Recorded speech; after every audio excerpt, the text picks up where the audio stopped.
And I know Jehovah is your name. Hallelujah, Jesus. Hallelujah, hallelujah. Imana ishimwe cyane, Imana iragahezagirwa. Dushima Imana kandi ko yaduhaye ukundi kwezi kugira ngo tukunezerererwemo. Niyo yari imvugo ya Dawudi, iyo umunsi utanguye yagira icyo uvuze ko natwe tugomba kugira icyo tuvuze mu kwezi kugira ngo tube mu byo twatuye. Mu makuru ya Dawudi rero yavuga ngo Imana iduhaye uwundi munsi kugira ngo tunezerererwemo. Natwe Imana iduhaye ukundi kwezi kugira ngo tukunezerererwemo, tukuganzemo, tugukoreremo ibintu bikomeye n'ibihambaye bikoreke. Uyo ni jewe nawe Imana igiriye ubuntu kubona kuno kwezi. Muri calendrier ya ministry ukwezi kwa gatanu kwitirirwa power ni jambo gicongereza risigura ngo ubushobozi, mu Giswahili ni uwezo au pouvoir. Bisigura ngo uku kwezi k'ubushobozi ari jambo Imana yandungika nye kugira ngo ribi jambo ryawe. Mu gitondo navyuse numva umurongo uvuga ngo at least the shodo, ngo basi igitutu basi igitutu. Niho amaso yanje yanwe muri Bibiliya camenya yuko ijambo tukwiye gusangira, ijambo ry'ubushobozi tugomba kugenderamo muri kuno kwezi ni jambo ry'ubushobozi ryemeza yuko singombwa yuko unahura nabwo, ariko igitutu cabwo cyangwa ukumoterezwa kwabwo, kuko iyo ubushobozi bubaye bwinshi bigusaba kurinda kubugera ko kugira ngo bugukorere, urabwegera bukagukorera. Reka bumve rino jambo ry'Imana. Igitabo c'Ivyakozwe n'Intumwa igice cya gatanu anaryo jambo tuzogenderamo muri kuno kwezi, umurongo wa 15 havuga ngo, ijambo ry'Imana rivuga ngo bituma banaterura abagwaye ku nzira babashira mu nderuzo no kubirago kugira ngo Petero niyahaca nabo naho co bigitutu ciwe gishike kuri bamwe. Bavuze ngo naho co bigitutu si Petero. Abo bantu bari baje kurindira Petero, abo bantu bari baje kuraba Petero, ariko kubera ko ubushobozi bwari bwinshi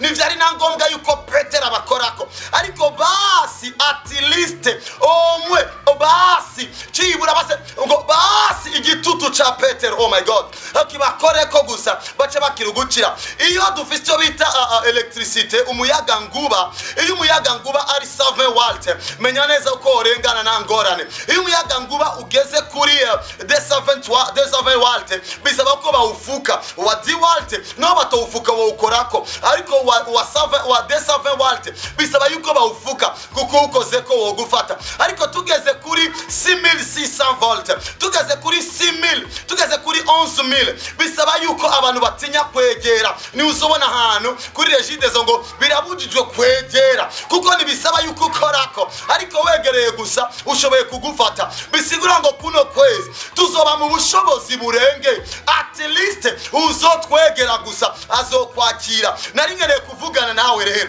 ari ibintu wari urindiriye. Imana nivuze ngo uzorindira ngo ubibone, ariko ni wabona igitutu c'ivyo bintu gusa ibintu bizo bitanguye gukoreka mu izina rya Yesu. Wari urindiriye guhura n'igitangaza cyawe, ego ni wabona igitutu cyavyo gusa menya neza ko vyakoretse. Hari amakuru niko ndumva mpemu yaranyibukije ku bwawe. Igihe kimwe umuvugishwa Eliya yari ku musozi ariko asenga kugira ngo imvura igwe, arungika umukozi wiwe. Umukozi we ararindira naco yabonye, ariko agarutse amubwiye ngo ndabonye agacu. Ku makuru y'agacu umuvugishwa yamenye neza ko imvura igiye kugwa. Imana rero nyagora ku ngoma ikumenyesheje yuko agacu muri kuno kwezi naho kazoba agacu gusa kazotuma tumenya ko twakiriye ibyacu. Agacu kazotwemeza, agacu umaze kubona gatangura kukwemeza yuko ari ukwezi ko kubona ibitangaza byawe. Kuko bajya abantu nta kindi bari biteze, bari barindiriye Petero, ariko bavuga ngo naho Petero tutamubona, at least basi igitutu ciwe kidukoreko. Andra kalababosata, ndasenze kubwuno kwezi kugira ngo igitutu conyene civyo wari witeze giserura igitangaza cyawe.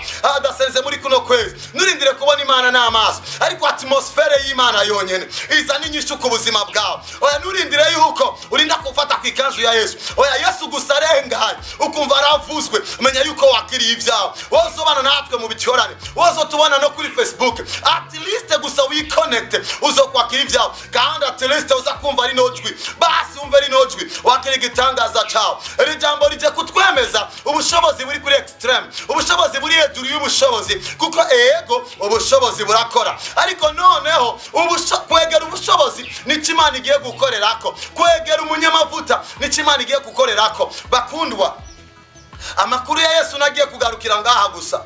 Genda wamamaze Kristo, kuko at least gusa uvuze Yesu bazotabagwa, aho uzoshika gusa abantu batabagwa. Bisigura ngo iri jambo ricika ijambo ryawe. Kuno kwezi iminsi 31 abantu bazohura nawe, bazohura n'igitangaza cyabo, kuko ntibisaba yuko bagukora ku mpuzu, ariko basi makatalababosete ndatuye ubuzima bw'ubushobozi buri hejuru, ku buryo igitutu cyonyine cy'ubushobozi gishoboye gukora ibitangaza.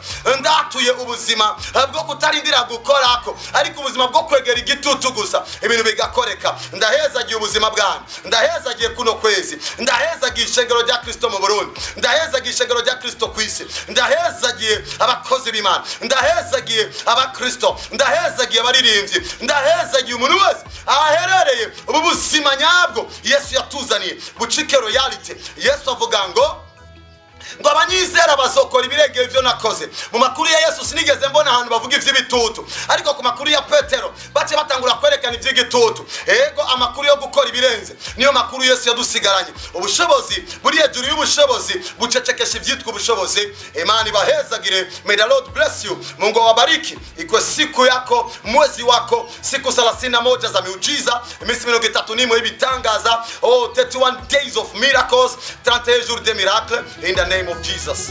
Amen.